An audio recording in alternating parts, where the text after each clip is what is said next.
সময়ত আমি দেখা পাওঁ যে আমাৰ ৰিজাল্টৰ যেটো পাৰ্সেন্টেজ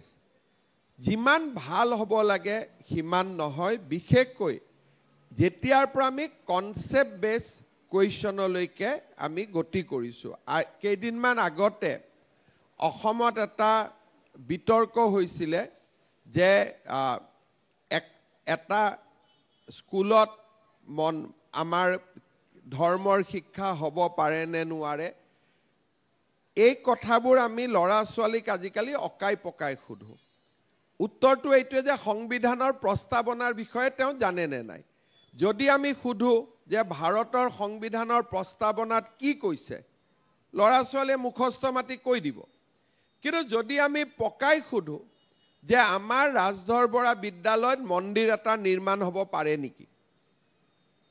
তেতিয়াহলে লৰাজনে চিন্তা কৰি উত্তৰ দিব লাগিব যে পাৰিব নে নোৱাৰে যদি কয় পাৰিব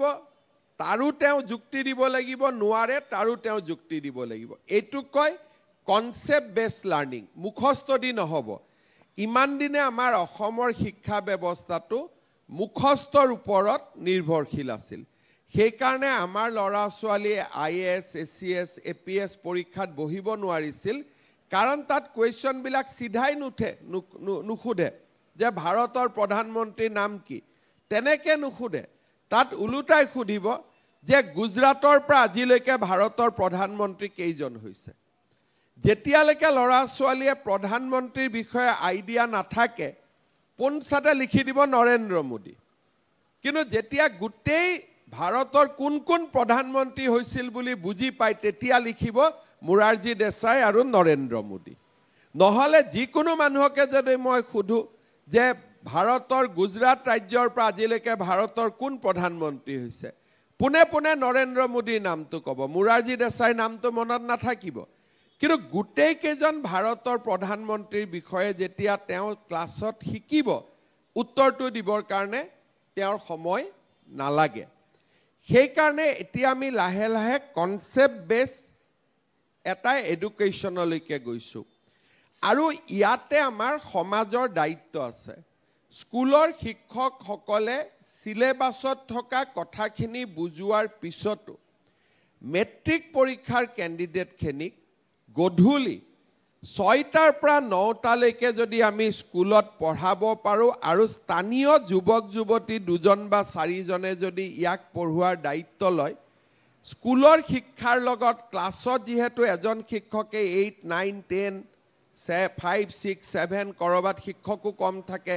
এজন টিচাৰে কেতিয়াবা দুগৰাকী টিচাৰৰ কাম কৰিব লাগে প্ৰেগনেন্সি লিভ থাকে মাদাৰ লিভ থাকে গভৰ্নমেন্ট স্কুলত যেনে তেনে আপুনি পাৰফেক্টটো বিচাৰি নাপায় কবাত নহয় কবাত এটা পাৰ্সেন্টেজ ডেফিসিট থাকিবই পাৰফেকশন নাথাকে যিখিনি পাৰফেকশন নাথাকে সেইটো সমাজে পুৰা কৰিব পাৰে সমাজে কেনেকে পুৰা কৰিব পাৰে যে মেট্ৰিকৰ ক্যান্ডিডেট খিনিকো যদি আমি আমাৰ অসমত ইমান মন্দিৰ কমিটি আছে অসমত ইমান বিহু কমিটি আছে অকল উৎসৱ পালন কৰিলে নহয় যদি মানুহৰ উৎসৱ আমি নকৰো গুণৰ উৎসৱ নকৰো সেইবাবে মই লাহে লাহে বিহু কমিটি বিলাকক মই এটা কন্ডিশন কৰিব গৈ আছো যে 1.5 লাখ টকাটো আপোনালোকে পাব কিন্তু মেট্ৰিকৰ ষ্টুডেন্টছৰ কাৰণে আপোনালোকে 3 মাহ ক্লাছো কৰোৱাব লাগিব নহলে আপোনালোকে চৰকাৰৰ অনুমোদন নাপায় কাৰণ গান বজনা কৰিলেতো অসমখন অকল ঠিক নব লাগিব সাংস্কৃতিক লাগিব আমি বিহু কৰিছো জুমুৰু কৰিছো কিন্তু সেইখন দেখতে সংস্কৃতি গঢ় লৈ উঠে কিৰা গঢ় লৈ উঠে যত বিদ্যায়তনিক পৰিবেশ থাকে বিদ্যাৰ পৰিবেশ নাথাকিলে সংস্কৃতিও নিৰ্মাণ হ'ব নোৱাৰে সেইবাবে মই লাহে লাহে চেষ্টা কৰিছো যে আমাৰ পূজা কমিটি বিহু কমিটি বিলাকে যাতে মেট্ৰিকৰ ষ্টুডেন্টৰ কাৰণে স্পেশাল ক্লাস কৰোৱাই আৰু শিক্ষকৰ দৰমহাটো আমি দি দিম কোনো অসুবিধা নাই খালি ব্যৱস্থাখিনি বিহু কমিটি আৰু পূজা কমিটি সকলে কৰিব লাগে আৰু সেই লাইনত মই দুই এদিনতে এটা চৰকাৰৰ আঁচনি পাব যে আমি ধৰক আমাৰ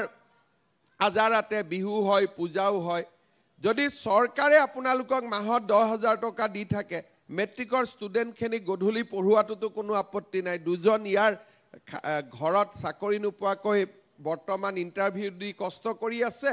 বা বিএডো পঢ়ি আছে, ক্লাছটো কৰিলে তেওঁলোকৰ ট্ৰেইনিঙো হৈ যাব বিএডৰ। গতিকে এই ধৰণৰ নতুন নতুন সামাজিক চিন্তা আমাৰ অসমত হ'ব লাগে। নহ'লে আমাৰ অসমখনত আমি গতানুগতিকতাৰ মাজত চলি আছিলোঁ। ভগৱানৰ আশীৰ্বাদত এতিয়া আমাৰ ৰাজ্যখন খুব ভাল ৰাস্তাত আগবাঢ়িছে। এনেকে যদি আমি 10 বছৰ যাব পাৰোঁ, অসম বহুত ওপৰত যাব। কিন্তু তাৰ কাৰণে মানুহ সামাজিকভাৱে চৰকাৰে অকলে কৰিব নোৱাৰে, ৰাইজে তাত সহায় কৰিলে, ৰাইজ আৰু চৰকাৰে মিলি আমি অসম